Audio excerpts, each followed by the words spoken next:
Marc Esquens, je suis très heureux de vous rencontrer, très honoré aussi de rencontrer un grand serviteur de l'État. Je pense qu'on peut vous désigner de la sorte. Mais c'est à vous d'avoir cette espèce de définition de votre humble serviteur. Bon, on essaye de faire ce qu'on peut faire dans la vie. J'ai été évidemment extrêmement privilégié, j'ai eu une excellente éducation, j'ai pu étudier à l'étranger, à plusieurs facultés aussi. Et puis j'avais la tradition politique autour de la table chez nous à la maison, puisque mon père était déjà parlementaire avant la guerre et a été la première fois ministre encore pendant la guerre, après la libération de la Belgique, mais avant la capitulation de l'Allemagne. Et après, mon père a été Premier ministre à plusieurs reprises.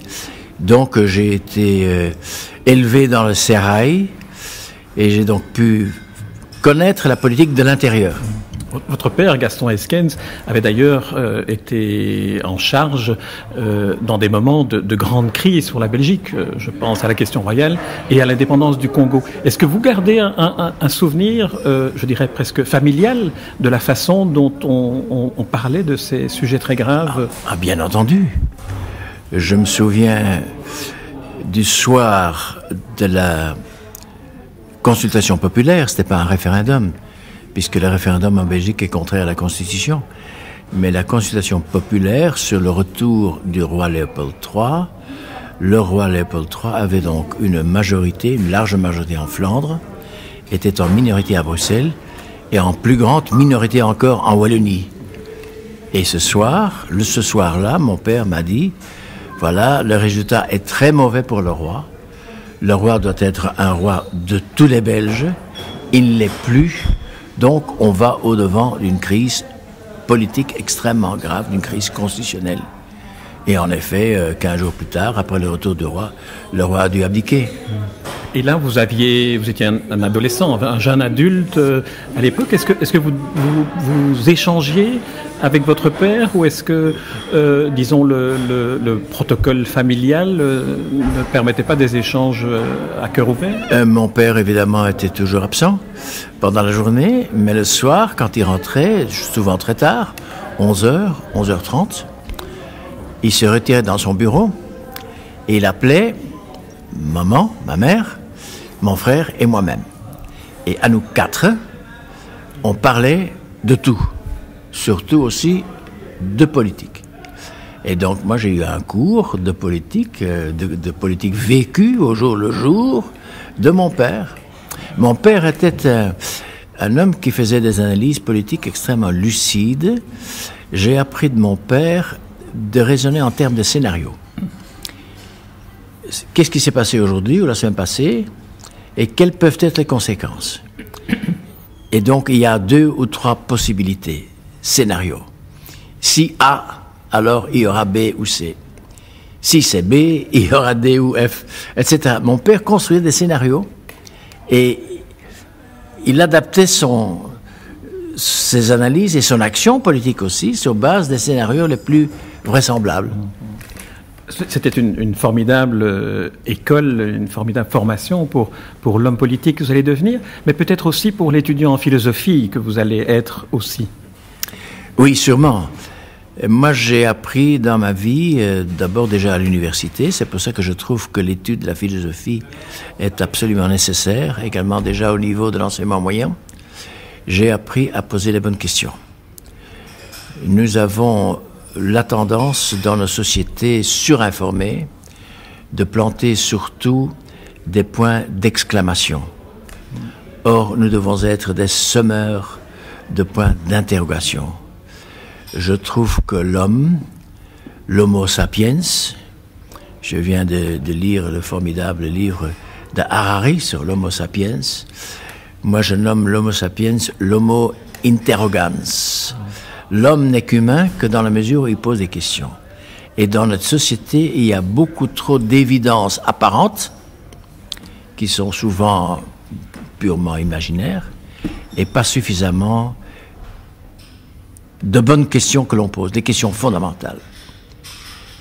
Les questions fondamentales pour notre société, l'avenir de l'humanité, la civilisation, le vivre ensemble, j'entends beaucoup de déclarations qui ne riment plus à rien, qui sont complètement déconnectées de la réalité et surtout de l'avenir. Il faut évidemment être extrêmement attentif à ce qui se passe. Sous l'Ancien Régime, les changements étaient tellement lents que peu de gens le remarquaient. Aujourd'hui, les changements sont tellement bouleversants et tellement nombreux que peu de gens les remarquent. Et donc, oui, il y a une revue que je lis avec une énorme passion, c'est une revue américaine, Scientific American. Et chaque semaine, on explique les progrès réalisés par les différentes sciences, de la biogénétique jusqu'aux sciences cognitives et toutes les autres sciences. Alors là, je dois dire, l'avenir est plein d'énormes défis, mais aussi d'énormes opportunités. Et aujourd'hui, beaucoup de scientifiques pensent que nous sommes à une croisée des chemins et que l'on va vers l'émergence d'un nouveau type d'homme. L'évolution n'est pas terminée. Et donc, on parle maintenant du transhumanisme et même du posthumanisme, avec beaucoup d'avantages, mais aussi avec des dangers, même des dangers épouvantables. Et donc, il faut faire la distinction entre le bien et le mal. Qu'est-ce qui est bon et qu'est-ce qui est mauvais pour l'avenir des humains. Et dès lors, le défi éthique est pour moi le plus grand défi sociétal. Et la politique, malheureusement, ne s'en occupe pas assez. Je suis votre raisonnement, votre scénario, et je me demande quelle est la part que l'homme politique que vous êtes, est-ce qu'on peut dire que vous êtes parmi les sages par votre carrière politique, par votre manière de réfléchir, en ayant été un acteur de la vie politique, y compris non seulement belge, mais aussi européenne, est-ce qu'on peut dire que ces questions-là, vous les abordez avec un angle différent, plus pas seulement intuitif, mais instruit, et est-ce qu'on vous écoute? Oui, ce sont plusieurs questions. À vrai dire, j'essaie d'abord de comprendre le raisonnement des autres. Tout le monde a tort, dans une certaine mesure. Mais aussi, dans le tort qu'on a, il y a toujours une part aussi de raisonnable. C'est toujours plus ou moins motivé. Même les erreurs sont motivées. Alors, pourquoi celui-là raconte-t-il cela? Pourquoi cette position-là? Souvent, la position que l'on prend dans la vie, mais aussi en politique, c'est la conséquence d'expériences vécues.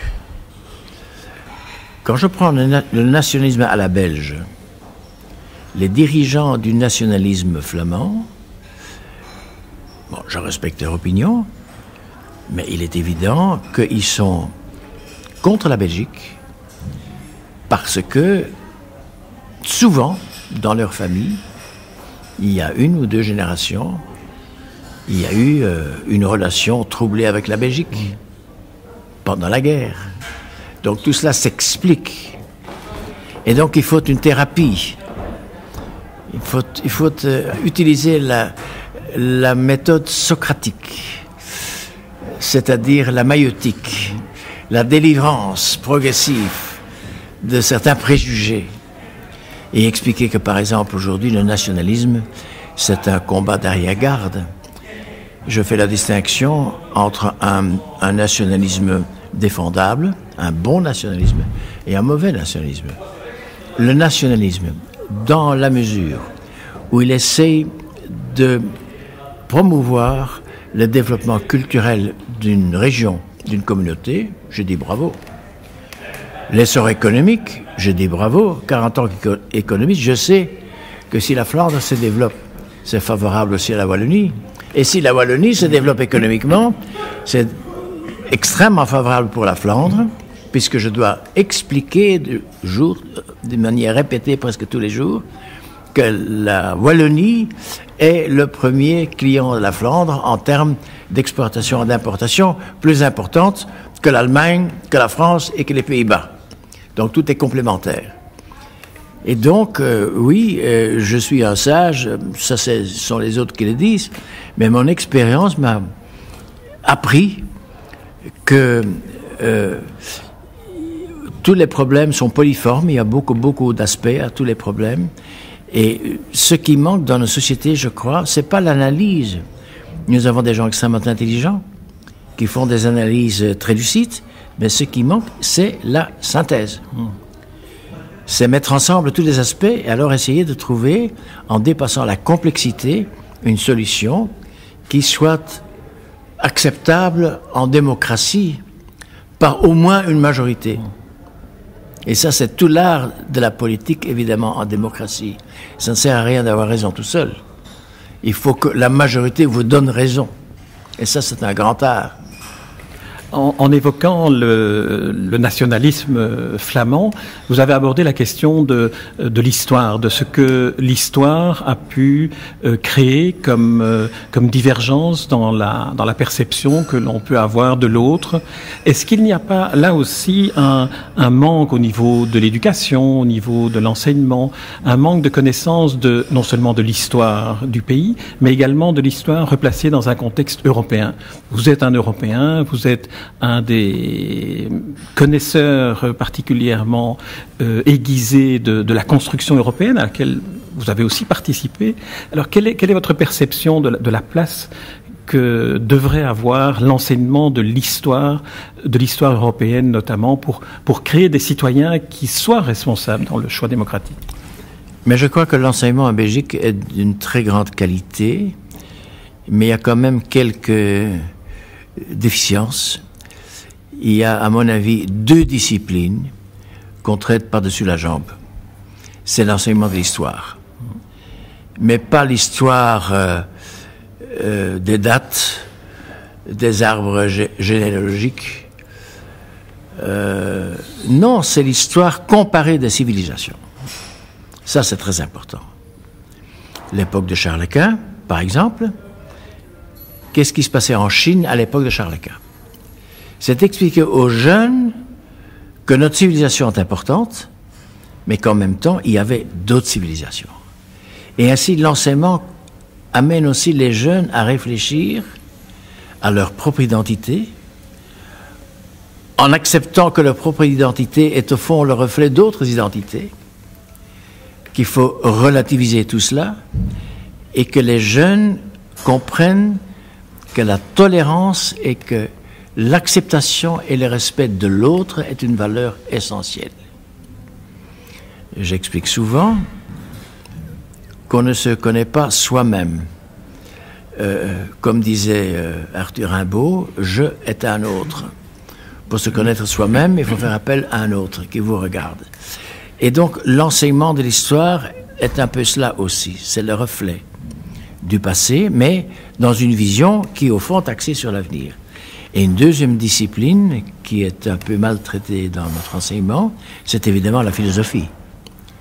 C'est réfléchir au sens de la vie. C'est quoi la réalité? C'est quoi le temps? C'est quoi le présent? Le présent n'existe pas. On peut le réduire en nanosecondes. Et finalement, on arrive sur ce qu'on appelle l'entité de Planck, qui est une mini-fraction d'une mini-seconde. On est soit dans le passé, soit dans l'avenir. Et donc, ce sont des questions fondamentales, évidemment, qu'on ne pose plus suffisamment, à mon avis, dans l'enseignement, parce que on est évidemment submergé par d'autres obligations. Il faut évidemment apprendre aux jeunes et les sciences modernes, la physique, la chimie. Et je respecte cela, mais il faut l'encadrer, je crois, dans un contexte d'abord historique et philosophique. Alors, vous avez publié vos mémoires la mémoire d'une partie de votre vie, sous le titre, le très beau titre d'ailleurs, À la recherche du temps vécu. Et j'aimerais, si vous voulez bien, que vous évoquiez un des chapitres de ces mémoires qui, je pense, illustre bien la perception de la complexité, notamment de négociations au niveau européen. C'est cette négociation qui a eu lieu entre Margaret Thatcher, François Mitterrand et Helmut Kohl, et qui a conduit finalement à un bouleversement fantastique de l'Union européenne. Mais ça s'est passé fin 89, donc quelques mois après la chute du mur de Berlin. Le mur de Berlin s'est effondré la nuit du 9 au 10 novembre. J'ai eu le privilège d'être à Berlin 10 jours plus tard. C'était un voyage arrangé d'avance, depuis longtemps. Et donc j'ai pu vivre l'atmosphère là-bas, qui était évidemment une atmosphère absolument surréaliste. J'ai été reçu par le dirigeant de l'époque, qui était le successeur de Honecker. C'était Egon Krenz, qui pensait déjà à une réunification, mais une réunification extrêmement floue. Il me questionnait sur le fonctionnement du Benelux. Il trouvait qu'entre l'Allemagne de l'Est et de l'Ouest, la DDR, il fallait une espèce de relation confédérale, parce que le communisme avait aussi des avantages qu'on ne pouvait pas détruire. Soit. Mais alors, un mois plus tard, ou 6 semaines plus tard, on s'est réunis à Strasbourg avec un Conseil européen, chef d'État, Premier ministre et ministre des Affaires étrangères. À l'époque, c'était M. Mitterrand qui était le président en fonction. Il y avait Mme Thatcher pour la Grande-Bretagne, il y avait Helmut Kohl pour l'Allemagne et tous les autres. Juste une petite seconde. Après la chute du mur de Berlin, début novembre, on s'est réunis la même année, en 89, fin décembre, à Strasbourg, avec les chefs d'État, le Premier ministre et les ministres des Affaires étrangères de l'Union de l'époque. Nous étions 12 pays membres. Monsieur Mitterrand était le président en fonction. Il y avait Madame Thatcher pour la Grande-Bretagne, il y avait Helmut Kohl pour l'Allemagne.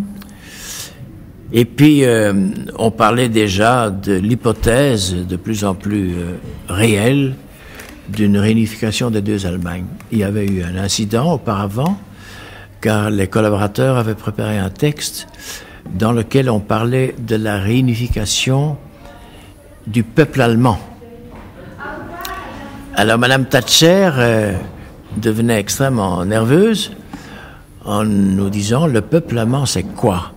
Tous ceux qui parlent allemand en Europe. Il y en a en Allemagne, en Autriche, en Suisse, même en Belgique. Est-ce qu'on va réunir tout cela?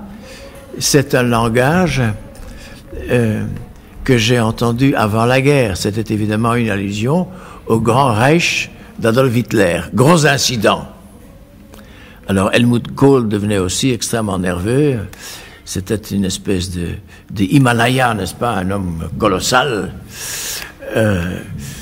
qui nous disait « Mais qu'est-ce que vous vous imaginez? Moi, j'ai lutté toute ma vie et contre le nazisme et par après contre le communisme. Je suis un démocrate. Et je vais lutter toute ma vie pour une Allemagne européenne et je vais m'opposer pendant toute ma vie et la vie qui me reste à une Europe allemande. » C'était une parole d'abord éloquente et à première vue profonde. J'ai vérifié à la maison quand je suis rentré l'origine de ces phrases. C'était pas tellement original, c'était pas inventé par Kohl sur place. C'est au fond déjà une phrase qui figure dans un des livres, une des publications de Thomas Mann, le grand auteur allemand. Soit.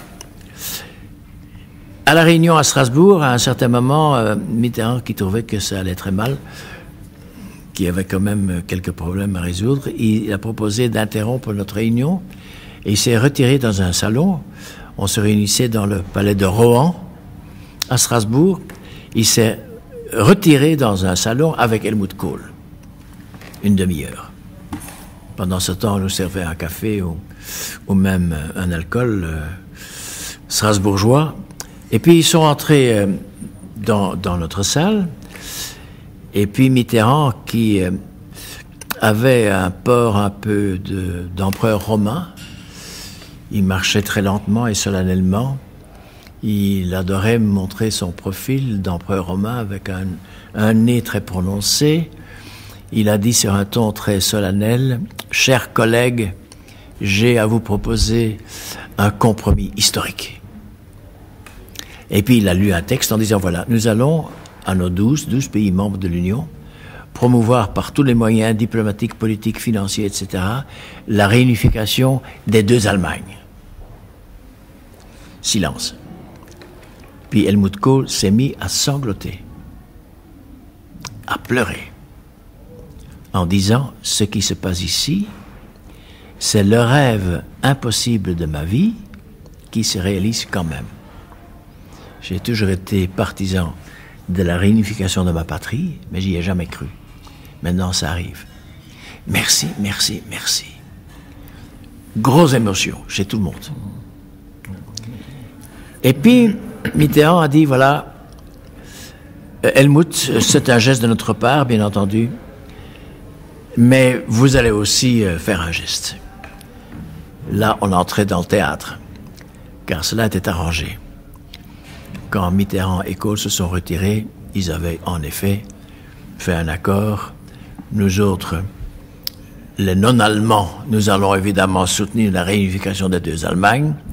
Nous acceptons que cette Allemagne réunifiée devienne une grande puissance au centre de l'Europe, mais vous, Allemands, Kohl, vous allez accepter une union monétaire, car cette union monétaire va vous obliger d'observer certaines règles européennes et va donc réduire le pouvoir économique et financier de l'Allemagne.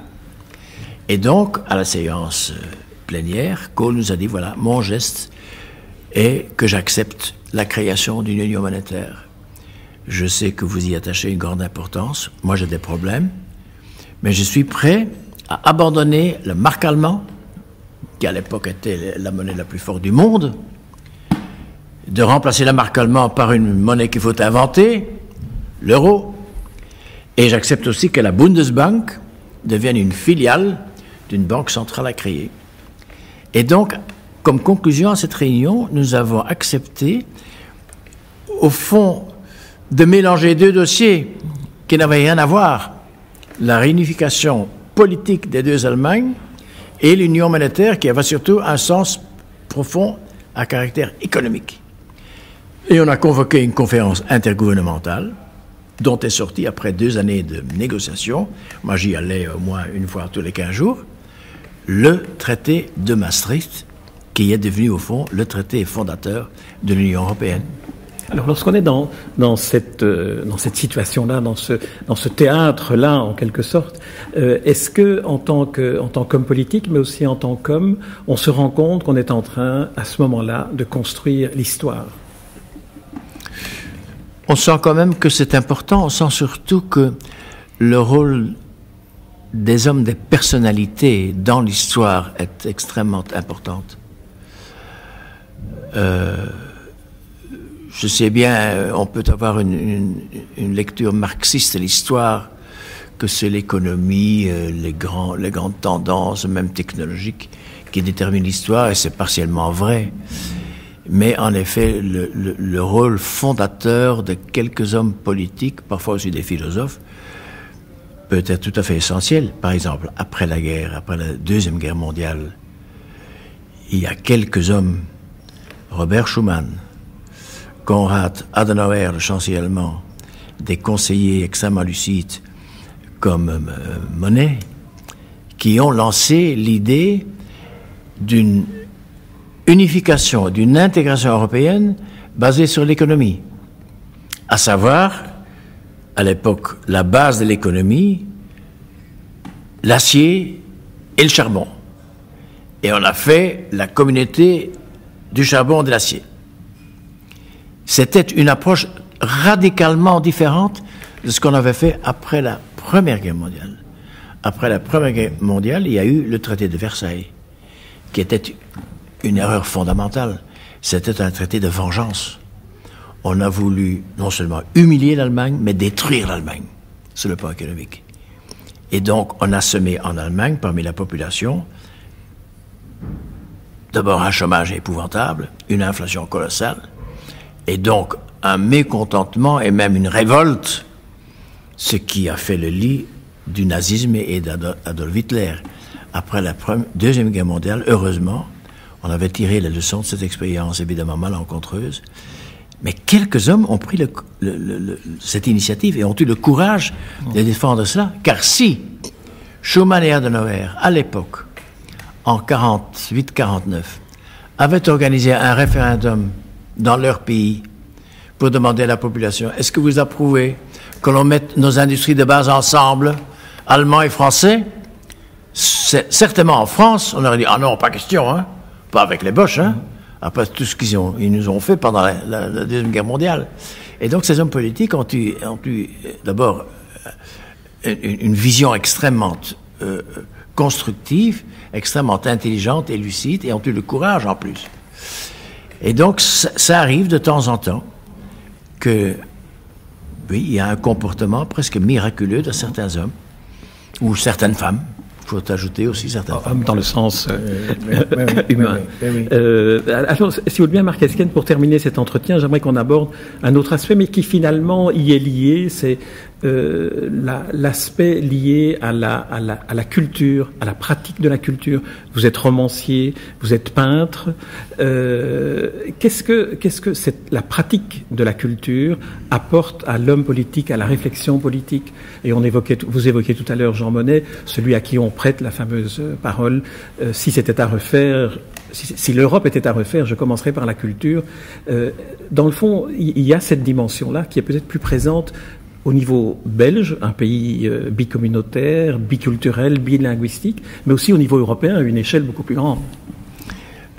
Mais je crois que la culture est tout à fait essentielle. Je constate d'ailleurs avec bonheur que la culture est quand même maintenant acceptée partout, et même qu'on souligne souvent les retombées économiques de la culture. Avant-hier, il y a eu à Abu Dhabi l'inauguration d'un musée construit par un Européen, Jean Nouvel, qui est une merveille. La culture, évidemment, c'est la créativité. La culture, c'est l'homme qui crée des mondes nouveaux, imaginaires. Moi, je suis un grand partisan, par exemple, du surréalisme, parce que ce sont des mondes qui n'existent pas à première vue. Votre peinture, d'ailleurs, oui, ça m'inspire beaucoup. Magritte, Dali et tous les autres, mais dans tous les arts, évidemment. Pour moi, l'art que je préfère, qui pour moi est un art qui est transcendant, c'est la musique, qui n'a pas de frontières.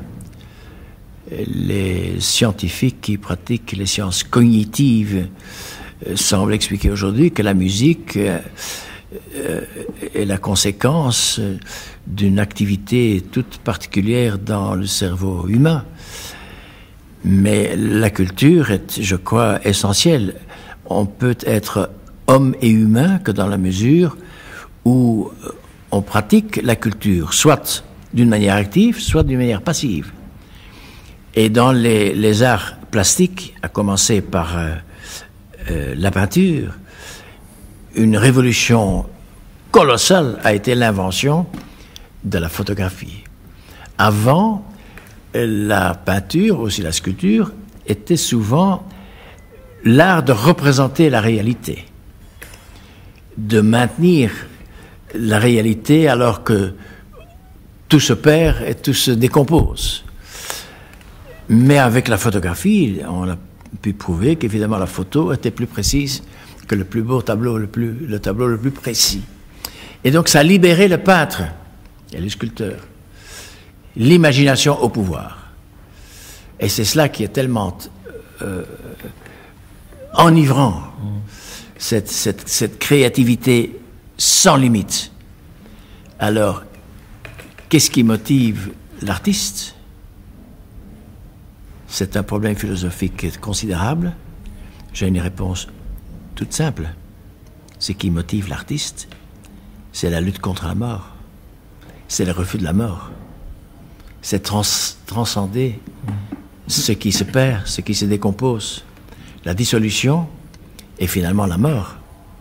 C'est c'est très humain, n'est-ce pas? L'homme est évidemment victime de la loi de l'entropie, qui est la loi de la perte d'énergie et la destruction. Il lutte contre cela. Et c'est pour cela qu'il a besoin de s'imaginer quelque chose qui dépasse la mort. Et la culture est cela aussi.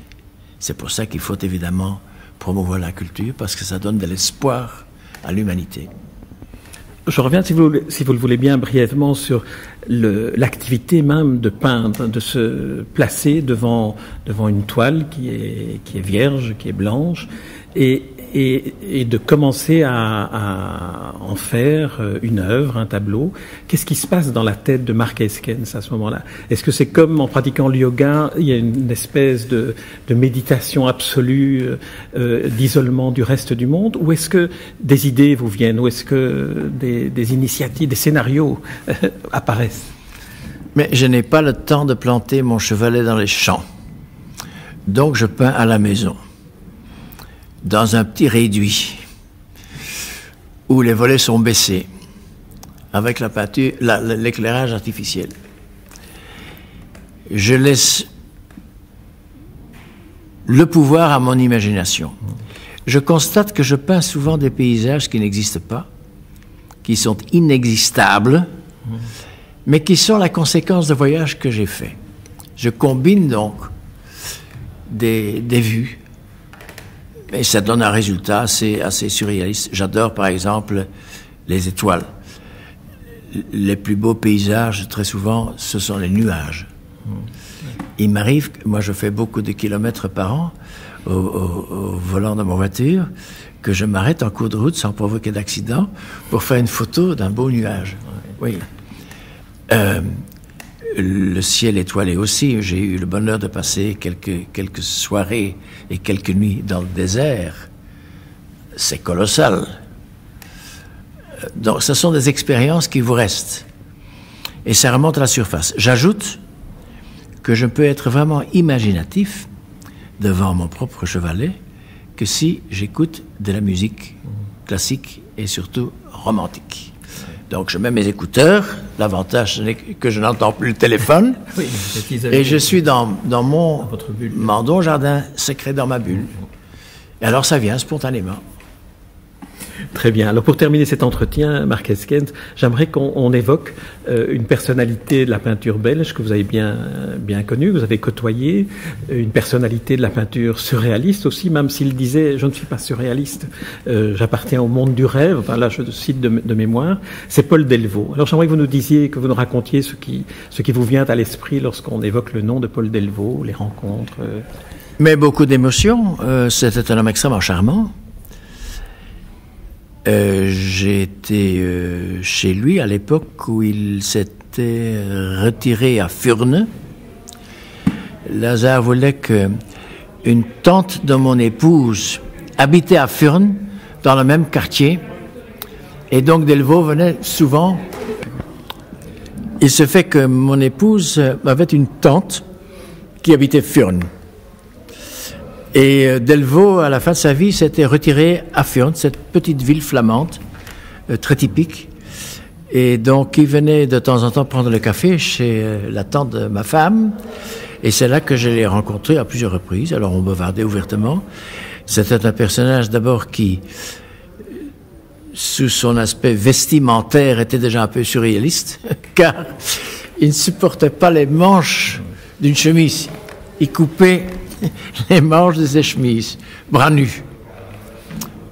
Alors, toujours les cheveux un peu en désordre. Il parlait lentement, mais d'une manière extrêmement sympathique. Il était, au fond, modeste. Il n'aimait pas trop les grandes théories à construire autour de son œuvre. Il me disait, moi je peins ce que je trouve beau, ce que j'aime, ce que je vois de mes yeux dans la réalité, mais c'est autre chose que vous voyez. Et donc, il y avait une grande spontanéité chez Delvaux. À la fin de la vie, c'était même émouvant, car sa vue avait baissé. Et ses derniers tableaux sont très troubles. Et au fond, ça augmente la profondeur surréelle de ces tableaux. Alors évidemment, j'ai visité son musée à Coxyde, qui est magnifique. Et je dois dire que c'est un très grand artiste. Il a, quand il était jeune, peint des fresques dans une maison qui se trouve à Bruxelles, au bout de l'avenue Louise. Avant l'entrée dans la forêt de Soignes, le bois de la Cambre, il y a ce qu'on appelle l'impasse des riches. Oui, des milliardaires même. Ou même des milliardaires. Il y a une maison à côté de la résidence du secrétaire général de l'OTAN, qui à l'époque était la propriété d'un des le nom m'échappe aussi. Les directeurs de la Sabena. Voilà, et ce monsieur aimait la peinture et il voulait absolument, alors que ses murs étaient quand même très blancs et très monotones, qu'un peintre y mette des fresques. Et il avait demandé au directeur du conservatoire de peinture, est-ce que vous n'avez pas un jeune artiste qui peut venir me peindre mes murs? Ah oui, a dit le directeur, il y a un certain Delvaux ici, un jeune qui a beaucoup de talent. Alors le jeune Delvaux est venu chez ce monsieur. Alors ce monsieur était très exigeant, il a commencé par les murs, et puis il avait un salon avec un magnifique plafond. Et il a dit, voilà, vous êtes Michel-Ange. Alors, il a installé une espèce d'échelle et même une espèce d'échafaudage. Et pendant des semaines, il a peint le plafond. Et cette maison, par après, a été vendue et occupée par un professeur de l'ULB que mon père connaissait. Et j'ai été un jour avec mes parents dans cette maison. Et en effet, on tombait à la renverse. Il y avait déjà les grands motifs de Delvaux, les temples grecs, les chemins de fer, les trams, les femmes nues. Magnifique. Et puis, le monsieur qui avait commandé à Delvaux de faire ces peintures, après 6 semaines ou même 2 mois, avait demandé à Delvaux, monsieur Delvaux, je vais quand même vous payer des honoraires. Oui, a dit Delvaux, oui, il faudra bien, il faut quand même me rembourser ma peinture, mes pinceaux. Mais c'est assez cher, hein, monsieur. Alors, à l'époque, il avait demandé, je crois, 10 000 francs. Aujourd'hui, un tableau de Delvaux, hein, en euros. En euros. 3 millions. 3 millions, au moins. La dernière vente était 3 millions. Ça veut dire que Delvaux a commencé, il est resté toute sa vie, au fond, un homme très modeste. Très modeste. Comme souvent les artistes. Il n'avait aucune passion commerciale. Non. Très bien. Marc Esquens, c'est sur cette évocation de la belle figure de l'artiste Paul Delvaux que je vous propose de clôturer cet entretien. Je vous en remercie vraiment. Vous êtes une personnalité qu'il est tellement agréable et instructif d'écouter. En plus, vous racontez très bien. Avec plaisir. Merci.